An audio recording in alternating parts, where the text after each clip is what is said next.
নমস্কার, দৈনিক সংবাদ অনলাইনে আপনাদের স্বাগত। আজ দৈনিক আড্ডায় আমরা পেয়ে গেছি বিশিষ্ট কবি অঙ্কুর চট্টোপাধ্যায়কে।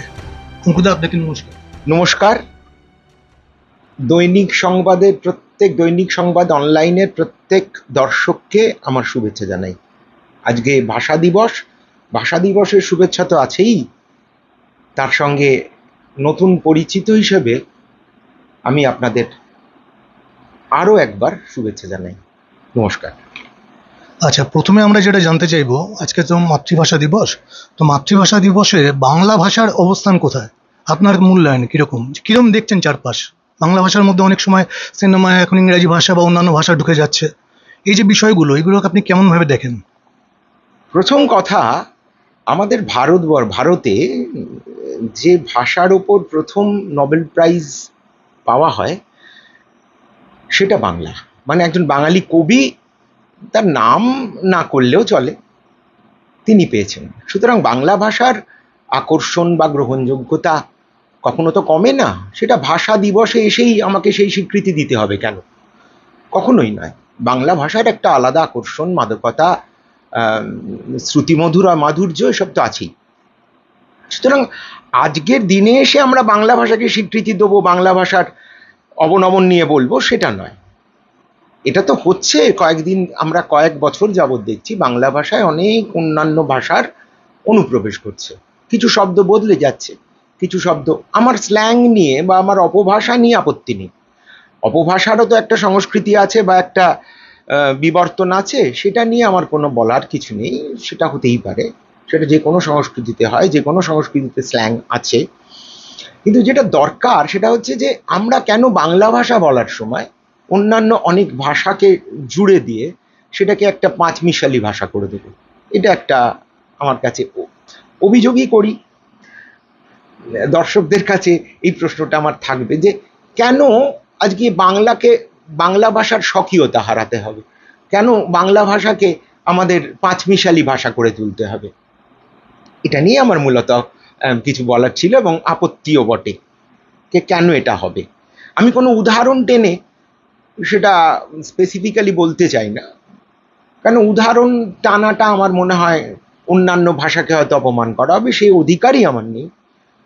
আমি শুধু এইটুকুই বলতে পারি যে আমরা যখন বাংলা ভাষায় কথা বলবো তখন সেই ভাষার মধ্যে আমি একটু অন্যান্য ভাষাকে এড়িয়েই চলবো। এটা আমি চিরকালই করে এসেছি, এবং আমি বলবো আমার মনে হয় এটাই করা উচিত, এই আর কি। আপনি মূলত কবি, কবিতার সংজ্ঞা আপনার কাছে কিরকম? কবিতার ডেফিনেশন বা কবিতার সংজ্ঞা, এটা তো দেওয়া যায় না। আসলে লেখাটা কখন কবিতা হচ্ছে এটা নিয়ে একটা কথা বলা যেতে পারে, কিছু বলা যেতে পারে। আমি এ প্রসঙ্গে একটা কথা এই মুহূর্তে আমার মাথায় আসছে, সেটা হচ্ছে মুহূর্তরা মুহূর্তের কাছে ঋণী। এই কথাটাকে যদি আমি বিশ্লেষণ করি, তাহলে প্রথম মুহূর্ত শব্দটা কবিতার মুহূর্ত, আর দ্বিতীয় শব্দটা লেখার মুহূর্ত। এবার একজন কবির মাথায় যখন কিছু চিন্তা পাক খাচ্ছে, দানা বাঁধছে, বুদবুদ কাটছে, তখন কবি সেই চিন্তাটাকে টিকিয়ে রাখছেন দীর্ঘদিন ধরে। এটা হচ্ছে কবিতার মুহূর্ত। এবার সেই লেখাগুলো, সেই শব্দগুলো যখন একটা আকার পাচ্ছে, যখন একটা দেহ পাচ্ছে, যখন একটা অবয়ব পাচ্ছে, তখন সেটা হচ্ছে লেখার মুহূর্ত। তাই একটা মুহূর্ত আর একটা মুহূর্তের কাছে যখনই ঋণী হচ্ছে, তখনই একটা কবিতার জন্ম হচ্ছে। তো কবিতা প্রসঙ্গে আমার একটা লেখা, আমি ঠিক কবিতাকে কিভাবে দেখি। আমি কবিতার মধ্যে শরীর খুঁজি, আমি কবিতার মধ্যে অবয়ব খুঁজি। তাই আসলে কবিতা আমার কাছে কি, এ প্রসঙ্গে আমার একটা লেখা মনে পড়ে যাচ্ছে, সেটা আমি বলতে চাইছি দর্শকের সামনে, শ্রোতার সামনে। আসলে কবিতা যেন পেপার আর মেঘ। রকে বসে ছেলেগুলো যেই না তাকালে, মেয়েটি ভাবল বুঝি তার দিকে চেয়ে, অমনি উদাসীন হয়ে সে মুখ বেঁকালো। আসলে কবিতা যেন অভিমানী মেঘ, নৈরিতে জমে আছে, বৃষ্টি হবে না। কবেকার ফেলে আসা অচেনা আবেগ কান্না জমবে চোখে, গালকে ছোঁবে না। আসলে কবিতা যেন ভেঙে যাওয়া প্রেম,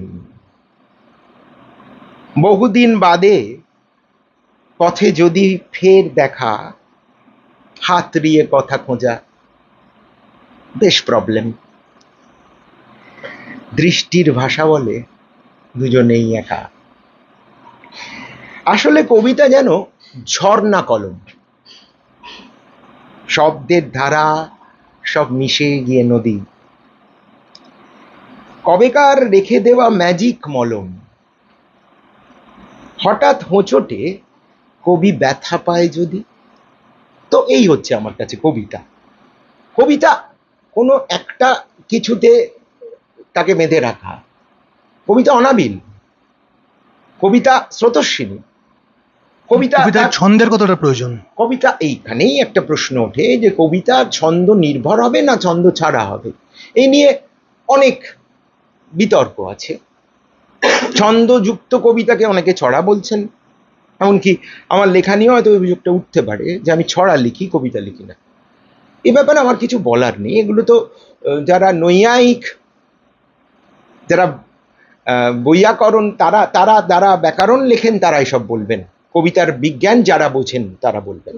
আমি তো ভাব থেকে লিখি, আবেগ থেকে লিখি, সুতরাং আমার কাছে ছন্দ নির্ভরও হতে পারে, ছন্দের বাইরে এসেও কবিতা লেখা যেতে পারে। আসলে শ্রুতি, শ্রবণ তাকে মান্যতা দেয়। যদি ছন্দের কবিতা পাঠক সরিয়ে রাখে তাহলে সে কবিতা মান্যতা পেল না। আবার যদি ছন্দের বাইরে লিখে রাখা কবিতাগুলো, যে যে এ যাবৎ যা হয়েছে অনেকেই লিখেছেন, তাকে যদি পাঠকরা মান্যতা দেয় তাহলে সেই কবিতা রয়ে যাবে। তার মানে পুরোপুরি কবিতার ভবিষ্যৎ পাঠক নির্ভর। এটা আমার ব্যক্তিগত অভিমত। যেমন ছন্দ নিয়ে লেখা কবিতা, যে কবিতাগুলো আমার লেখা, তার বাইরেও ছন্দ ছাড়াও তো কবিতা হয়। যেমন আমি একটা স্বীকারোক্তিমূলক কবিতা, যেটা আমি ছন্দের বাইরে গিয়ে লেখার চেষ্টা করেছি, সেটা আমি একটু বলতে চাইবো এক্ষেত্রে, যে ছন্দ ছাড়াও যে কবিতা লেখা হয়। ধর্মাবতার, আমি নির্দোষ। আমি আত্মজীবনে লিখতে চাইনি, 2-4 লাইন কবিতা লিখতে চেয়েছি মাত্র। পাড়ার মোড়ে যে ফুচকাওয়ালা, কে ঘিরে কিশোরী মেয়েরা উল্লুস শব্দে ফুচকা খায়, আমি সেই ফুচকাওয়ালাকে হিংসে করেছি। আমি বিশ্বাস করেছি সব রূপকথার শেষে নোটে গাছটি মুড়োয় না। আমি দল বদল চাইনি, আমি বোড়ে দিয়ে রাজাকে কিস্তি দিতে চেয়েছি। আমি বিশ্বভ্রমণে বিশ্বাস না রেখে এই ভাঙাচোরা শহরটাকেই উল্টে পাল্টে ছুঁতে চেয়েছি। জাহাপনা, মুদ্রার যে কত রকম মানে হতে পারে তা আমি বিমুদ্রাকরণের পরে বুঝেছি। এখনো মেয়েরা হাত বাড়িয়ে দেয়, এই ভ্রান্তি বিলাসে আমি ভালোবাসতে চেয়েছি। মিলর্ড, এর পরেও যদি আমার ফাঁসির হুকুম বহাল থাকে, তাহলে আমার শেষ ইচ্ছা চরম মুহূর্তে হাত থেকে রুমালটি সেই মেয়েটি ফেলুক যে শীতের বিকেলে প্ল্যাটফর্মে হাত নাড়তে নাড়তে হৃদয়পুর স্টেশন ছেড়েছিল। বলা হয় যে কবি মাতৃ প্রেমিক, আপনি নিজেকে কি প্রেমিক কবি হিসেবে রাখেন? এখানে প্রেম সম্পর্কে আমার ধারণাটা কি সেটা একটু বলা দরকার। আমি কিন্তু কোনো নির্দিষ্ট দিনে প্রেমে বিশ্বাসী নই। যেমন ফেব্রুয়ারির একটা নির্দিষ্ট তারিখেই মানুষ প্রেম করবে এবং অন্যান্য তারিখে তারা প্রেমহীন অবস্থায় থাকবে, এটা আমি মানি না। প্রেমটা খুব প্রবাহমান, প্রেমের মধ্যে একটা অসম্ভব ভালো প্রাবল্য থাকে। সুতরাং প্রেম বা কাউকে ভালোবাসা সেটা একজনকেই সারা জীবন ভালোবেসে যেতে হবে, বা বারংবার আমরা নানা নানা মানুষকে ভালোবাসবো, এটা একটু অন্য ব্যাপার। সেটা আমি তো দ্বিতীয়টাই পছন্দ করব, কেননা আমার পক্ষে একজনকে সারা জীবন ভালোবেসে যাওয়া সম্ভব নয়। এই কারণে আমরা যখন প্রেম সম্পর্কে কিছু বলতে চাইব, তখন প্রেমটাকে আমি একজন শব্দ কারিগর হিসেবে কিভাবে দেখি সেটা একটু বলে রাখা দরকার, এবং সেটা কবিতার ভাষাতেই বলা দরকার। এটা আমার ব্যক্তিগত অভিমত। তো আমি এখানে একটা কবিতা পড়ার অনুমতি চাইব। কবিতাটা হচ্ছে প্রেম প্রসঙ্গে। প্রেম নাকি বিলাসিতা, প্রেম নাকি ফাঁকি, প্রেমে হয় পতন, তাই গা বাঁচিয়ে থাকি। প্রেমে লুপ্ত অন্য চিন্তা, প্রেমে হৃতবোধ, প্রেমে দেহ, দেহে পাপ, ভাঙে প্রতিরোধ। প্রেম ও যুদ্ধে সবই ন্যায্য, সংঘাত অনিবার্য। প্রেমে হিংসা, প্রেমে প্রতিযোগ, প্রেমে রক্ত, প্রেমে খুন, প্রতারণা সুনিপুণ, অচিরেই কাটে যত শোক। প্রেম যদি মুক্ত হয়, অমরত্বের কথা কয়, প্রেমে হয় আত্মার পরিচয়। প্রেমে যদি কাছে আসা, অনিশ্চিত স্রোতে ভাষা, গা বাঁচানোর নেই কোনো দায়। তো এইটা আমার মনে হয় একজন শব্দ কারিগর, বা যদি আমায় কবি বলা যায় আদৌ, তাহলে আমি প্রেম প্রসঙ্গে এই ধারণাই পোষণ করব, এবং সেটা চিরকাল। এইটুকুই বলতে পারি। কিন্তু প্রেমের তো একটা কলঙ্ক আছে, কলঙ্কের একটা দিক আছে, সেখানে অবশ্যই সেখানে তো দায়, মানে গা বাঁচানোর দায় থাকেই। থাকে, কিন্তু এখানে একটা প্রশ্ন ওঠে, প্রেম কতটা নিঃশর্ত হতে হবে? না, প্রেম কি আদৌ কোনো নিঃশর্ত? এটাই তো কথা, যে প্রেমকে আমরা কেন নিঃশর্ত ভাববো না। আমরা কেন প্রেমকে কোনো একটা নির্দিষ্ট দিনে বেঁধে ফেলবো, একটা তকমা দিয়ে ফেলবো যে প্রেমের পূর্বশর্ত থাকবেই। প্রেমে পূর্বশর্ত থাকা উচিত নয়। প্রেমটা অত্যন্ত মুক্ত হবে, তবেই সেটা প্রেম। না হলে সেটা হয় অধিকারবোধ, না হলে সেটা শর্ত যাপন। শর্ত যাপনে কখনো প্রেম হয় না, হতে পারে না। যেমন একটা লেখা আমার এই মুহূর্তে মনে হচ্ছে, সেই লেখাটা হচ্ছে এই প্রেম সম্পর্কেই।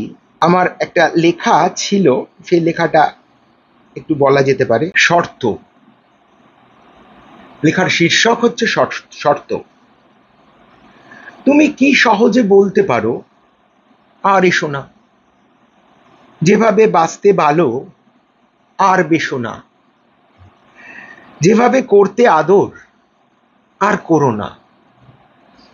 আরে আমি কি যন্ত্র নাকি, কি দিয়ে আবেগ ঢাকি? আমি কি যুদ্ধবন্দী, হাওয়ার সঙ্গে আমার সন্ধি? এই সময় করব আদর, ওই সময় আড়ি। আমি কি প্রেম ছাড়তে পারি? এবার থেকে শর্ত রেখো, সময়সূচি মানতে হবে ভালোবাসতে গেলে। আগে তুমি যন্ত্র হও, তারপর হও ছেলে। এখানেই প্রেম যারা করবে তারা যান্ত্রিক হবে কেন? তাদের সব শর্ত তাদের মেনে চলতে হবে কেন? প্রেমটা তো খুব অনিবার্য বিষয় না হলেও, প্রেমটা কিন্তু না, প্রেম অনিবার্য বিষয় নয়। অনেকের ক্ষেত্রে নয়। তার কারণ এই শর্ত যারা মানতে পারে না, তারা প্রেমে পড়ে না। যদি প্রেম অনিবার্য বিষয় হতো, তাহলে প্রেমে পড়া কথাটা থাকতো না। যেমন সিনেমায় নামা, সিনেমায় নামলেই কেউ তার চরিত্র হনন করা হয় হয়তো। আগে কেন সিনেমায় ওঠা কেন বলি না আমরা? কেন প্রেমে প্রেমে পড়া বলি, প্রেমে ওঠা কেন বলি না? এই বিতর্ক আছে। তার মানে প্রেমটা চিরকালেরই একটু ওই উন্নাসিকদের সেই আলোচনার বিষয় রয়ে গেল। প্রেম কেন? প্রেম ছাড়া কি আর অন্য কিছু নেই? মানে সব দেখে শুনে, সব ভাবনা, সব দিক মানে বিবেচনা করে তারপর প্রেমে পড়োই বলি, কারণ ওই শব্দটাই তো বেশি বহুল ব্যবহৃত। আমি মনে করি প্রেম শর্তহীন হবে, প্রেমে কোনো অধিকার বোধ থাকবে না। এটা তো সোনার পাথর বাটি। না, কেননা অনেকেই তো প্রেমকে প্লেটোনিক অর্থেও ব্যবহার করেন। বড় বড় গ্রিক দার্শনিকরা আছেন, তাদের নাম না করাই ভালো, কেন তারা তারা তাদের মতো করে প্রেমটাকে ভেবেছেন। কিন্তু সোনার পাথর বাটি এটা আবার বলা যেতে পারে, কেন প্রেমের, আমি বারবার বলবো, প্রত্যেকটাই নতুন নতুন প্রেম। আমি আগে যাকে ভালোবাসলাম তাকে ছাড়া আমার জীবন বৃথা হয়ে গেল, এইটা ভাবাটা প্রেমকে অপমান করা। প্রেম বারবার হবে এবং নতুন ভাবে হবে। প্রেমকে আমরা দেখবো অন্য চোখে, আগেরটার থেকে হয়তো ব্যতিক্রমী হবে, অন্যরকম হবে, আরো ভালো হবে। তার মানে ওই যে প্রেমের আমার এখানে কিন্তু একটা কথা বলে নেওয়া দরকার, প্রেম এবং বিবাহ কোনোভাবে সম্পর্কযুক্ত নয়। বিবাহটা একটা প্রক্রিয়া, একটা প্রসেস, সমাজ তৈরি করে দেওয়া একটা নিয়ম। কিন্তু প্রেম, সমাজবদ্ধ কোনো মানুষকে প্রেম কোনো নিয়ম নয়। বিয়ে না করেও, বিয়ে করেও কিন্তু, প্রেম ছাড়াও কিন্তু বিয়ে হতে পারে, আবার প্রেম করেও বিয়ে নাও করা যেতে পারে। সুতরাং এই দুটো কখনো, প্রেমের পরিণতি বিবাহ, এটা যারা ভাবেন, আমি সেই মূর্খের স্বর্গে বাস করি না, কখনোই। তাহলে আপনি সমাজকে পাত্তা দেন না সেভাবে? না, সেই পাত্তা দেওয়া না দেওয়াটা প্রশ্ন ওঠে না। আমি কে? আসলে সমাজের একক তো মানুষ, সুতরাং মানুষের ভাবনাটাই তো সমাজের মধ্যে সঞ্চারিত হবে। সমাজের মধ্যে সঞ্চারিত হলে সমাজ বদলাবে। সমাজ তো গতিশীল, সমাজ তো থেমে নেই। সমাজ তো অনেকটাই বদলেছে এখন। বদলেছে, এবং সেই বদলানোকে আমরা অবশ্যই যারা আধুনিক মানুষ তারা মেনে নেব, এবং সেই বদল নিয়ে আলোচনা চলতে থাকবে। কিন্তু তার মানে বদল থেমে থাকবে কারোর অঙ্গুলি হেলনে, এটাও তো ঠিক নয়। যেমন সেই ভালোবাসার দিনেও যদি কেউ ভালোবাসে, আচ্ছা সে নয় হলো, ভালোবাসার দিনেই ভালোবাসা হলো, তা বলে আমরা তাকে আক্রমণ করব? আমরা ওই ভালোবাসার দিনটা অন্য জায়গা থেকে, ভালোবাসার দিনটাকে কলঙ্কিত করার চেষ্টা করবো? ভালোবাসা মহান জিনিস, প্রেম মহান জিনিস। প্রেমের মধ্যে কোনো, প্রেম আর ভালোবাসার মধ্যে পার্থক্যটা কি? না, এখানে একটা কথা বলতে হবে, প্রেম ভালোবাসা দুটোই সমার্থক ধরে নিলে মুশকিল। প্রেমটা দুতরফা হবে, আর ভালোবাসা কেবলমাত্র একতরফা, মানে আমি নিজেকে ভালোবেসে শান্তি পাচ্ছি, এটাই হচ্ছে ভালোবাসা। আসলে ভালোবাসা মানে নিজের ভালোতে বাস করা, বোধ হয় কোনো একজন বিখ্যাত সাহিত্যিকের কথা, শীর্ষেন্দু মুখোপাধ্যায়, যে ভালোবাসা মানে কারোর ভালোতে বাস করা। তার মানে ভালোবাসা এটা যখন বলছি আমরা, তখন সেটা একদিকের হয়ে যাচ্ছে। কিন্তু প্রেম উভমুখী, প্রেম হচ্ছে উভমুখী, যেখানে প্রেম দুজনের ক্ষেত্রেই আসছে। হয়তো সেও আমার প্রেমে পড়েছে বা আমিও তার প্রেমে পড়েছি। এখানেই প্রেম আর ভালোবাসার পার্থক্য আমার মনে হয় মূলত তাই। একজন কবি হিসেবে পুরুষতান্ত্রিকতাকে কিভাবে দেখেন? খুবই যুগোপযোগী প্রশ্ন, সময়োপযোগী প্রশ্ন, যে আমরা পুরুষতন্ত্রকে আদৌ গুরুত্ব দেব কিনা। ক্রমশ নানা রকম আন্দোলনের ফলে আমরা দেখতে পাচ্ছি পুরুষতন্ত্রের আর কোনো গ্রহণযোগ্যতা নেই সেভাবে। এটা পুরুষদের অন্তত বোঝা উচিত বলে আমার মনে হয়। কিন্তু এখানে একটা কথা বলার আছে, পুরুষতন্ত্রের সঙ্গে ধর্মের কোথাও বোধহয় একটা নিবিড় যোগাযোগ আছে, এটা আমার ব্যক্তিগত অভিমত।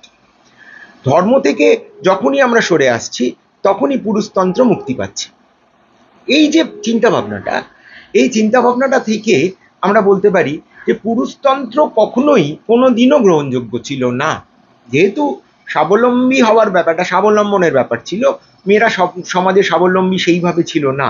কিন্তু আধুনিক দৃষ্টিভঙ্গির নিরিখে আমরা এটা অবশ্যই বলবো, পুরুষতন্ত্র গ্রহণযোগ্যতা এখন ক্রমশ ক্ষীয়মান। কেননা আমি তো বলেইছি যে সাম্প্রতিককালে কয়েকটা আন্দোলন যেগুলো সমাজের ভিতকে নাড়িয়ে দিয়েছে, সেই প্রসঙ্গে আমি বলতে পারি পুরুষতন্ত্র কখনোই খুব টিকে থাকার বিষয় নয়, এটা একদিন না একদিন বদলাতই। তবে এক্ষেত্রে একটা কথা বলার আছে, যে পুরুষরা সর্বদাই যে নারী বিরোধী চিন্তা করে, এটা আমি মেনে নিতে পারি না। তার কারণ এটাই যে আমরা যে নবজাগরণের পুরোধাদের কথা জানি, যেমন রাজা রামমোহন রায় বা বিদ্যাসাগর, এরা কিন্তু তাদের তারা মুক্তির পথ খুঁজে দিয়েছিল নারীদের তাদের কর্মকাণ্ডের মাধ্যমে, এগুলো তো আমরা জানি। সুতরাং তারা তো পুরুষই ছিল। তো আমি মনে করি নারীবাদ মানে পুরুষবাদ, এটা কখনোই আমি বিশ্বাস করি না। কিন্তু পুরুষতন্ত্রের আর গ্রহণযোগ্যতা নেই, এটা আমার ব্যক্তিগত অভিমত। তো যাই হোক, এই পুরুষতন্ত্রের কথা মনে পড়াতে আমার একটা কথা, আমি যে বললাম না পুরুষতন্ত্র এবং ধর্ম, এটা কোথাও একটা জড়িত আছে, এর একটা অদৃশ্য সুতো একে অপরের সঙ্গে বাঁধা। এই পুরুষতন্ত্র হিসেবে একটা লেখা আমি একটু বলতে চাইব। লেখাটার নাম, শীর্ষকটা হচ্ছে এই পুরুষ গাথা। পুরুষ গাথা। ধর্মের নামে যা কিছু করতে পারি, ধর্ম যখন বর্ম আমার, অধিকার আছে গর্তে নামার। বাজির নামে সভায় নামিয়ে কেড়ে নিতে পারি শাড়ি। সার কথা হলো পুরুষতন্ত্র, ধর্ম যেখানে রেহাই মন্ত্র। ইতিহাস ঘেটে প্রমাণ করব পুরুষ স্বেচ্ছাচারী। গণতন্ত্রের সুযোগ বিরাট, সন্ন্যাসী থেকে হব সম্রাট। পাপ ধুতে যাব গঙ্গার ঘাট। তুমি কি করবে নারী? ধর্ম যেখানে রেহাই মন্ত্র, যা কিছু করতে পারি। তো পাঠকরাই বিবেচনা করবেন এটা গ্রহণযোগ্য কিনা, এটাকে আমরা মেনে নেব কিনা, এইটুকুই বলার আছে পুরুষতন্ত্রের বিরুদ্ধে বা সপক্ষে, এই আর কি। আর নারীবাদীদের নারীবাদীদের কথা বললে এখানে একটা প্রশ্ন ওঠে যে নারীবাদ মানে কি পুরুষকে বাদ দিয়ে নারীবাদ, নাকি পুরুষ এবং নারীর সহাবস্থান? আমি দ্বিতীয়টাই বিচার করি। তার কারণ যেহেতু এরা একে অপরের দুটো ভিন্ন মেরু, একটা সামগ্রিকতা আসে কিন্তু দুজনের পাশাপাশি অবস্থান করায়। আমরা হয়তো আলোচনা করব একে অপরের, কিন্তু কখনোই কাউকে অস্বীকার করব না। সুতরাং নারীবাদ মানে, আমি আগেও বললাম যে নারীবাদ মানে পুরুষবাদ, এটা কখনোই হতে পারে না। পুরুষবাদ কথাটাই তো এখন অর্থহীন। এখন পুরুষবাদ বলে তো কিছু ইজম, এখন তো কিছু না, এখন মূলত ফেমিনিজম, এটা নিয়েই যাবতীয় কথাবার্তা বলা হয়। পুরুষবাদ তো চিরকাল ছিল না, কোনো কালেই ছিল না, কিন্তু পুরুষবাদ কথাটা আমি তৈরি করলাম। তাই বললাম যে নারীবাদ মানে পুরুষবাদ, এটা যেন না ভাবা হয়। আমরা সমাজে দুটো দুটো দিকই বজায় রাখবো। আমরা দুজনকেই গুরুত্ব দেবো, দুজনকেই মাহাত্ম্য দেবো, কাউকে ছোট করব না। এটা হবে একটা, আমার মনে হয়, আসল নারীবাদের নিদর্শন। এটা আমার ব্যক্তিগত অভিমত। কতটা স্মৃতিকাতর হলে একজন সফল কবি হওয়া যায়? স্মৃতিকাতরতা লেখায় থাকবেই, সে যে কোনো লেখাই বলো। স্মৃতিকাতরতা লেখার জন্ম দেয়, ক্রমাগত লেখার জন্ম দেয়। কারণ আমরা যে ছেড়ে এসেছি যা কিছু, তার স্মৃতি আমাদের মধ্যে বজায় আছে। আমরা স্মৃতিকে ভুলিনি, আমরা স্মৃতির একটা সঞ্চয় করে রেখেছি, এটা তো অস্বীকার করা যাবে না। আমরা স্মৃতি নির্ভর, স্মৃতিকে ভুলে এলে কি করে চলতে পারে? তাহলে তো অ্যালবামকে ভুলতে হয়, আমরা অ্যালবামকে সরিয়ে রাখি, অ্যালবামকে আমাদের সিন্ধুকে রেখে দিই। মাঝে মাঝে সেই অ্যালবাম খুলে আমরা ছবির ওপর হাত বোলাই। কেন বোলাই? স্মৃতিকাতরতা। আমরা পুরোনো দিনকে কিভাবে ভুলতে পারি? আমাদের সেই আদরগুলো, আমাদের সেই অভিজ্ঞতাগুলো, আমাদের সেই কলকাতার পথে হেঁটে চলা সেই মুহূর্তগুলো আমরা কি করে ভুলতে পারি, যেগুলো আমরা এখন পারি না। সময়ের অভাবে পারি না, অর্থের অভাবে পারি না, নানা রকম কারণে পারি না। তাহলে আমরা স্মৃতিকাতর না হয়ে যাই কোথায়? ওটা তো আমাদের সবচেয়ে বড় সঞ্চয়, স্মৃতিকাতরতা, নস্টালজিয়া। যেমন আমরা সেই প্রথম মুহূর্তগুলোকে স্মরণ করি, সেই প্রথম সবকিছু। তুমি আমার সিগারেটের প্রথম কাশি, ঠাকুর দালান, দুপুর বেলায় চিলে কোঠার প্রথম উঁকি, অ্যানুয়ালের অঙ্কে পাওয়া কান্না 23, কিশোর বেলায় প্রথম প্রেমের প্রবল ঝুঁকি, তুমি আমার চৈত্র দিনের ঝরা বকুল, রাতের ফেরা, সুখে থাকো, সুতোয় লেখা মাথার বালিশ, মন খারাপের বৃষ্টি ভেজা কষ্ট সময়, সকালবেলার চায়ের কাপে ঠোঁটের নালিশ, তুমিই আমার স্বর্গনরক, মুখের পাঁজর, বিকেল শেষের মুখোমুখি বনলতা, শীত দুপুরের কেমন যেন লেপের আদর, প্রথম চুমুর সাক্ষী তাকার কলিকাতা। তো এই স্মৃতিকাতরতা থেকেই লেখার জন্ম হয়। আজ আমাদের আড্ডার পর্ব এখানেই শেষ।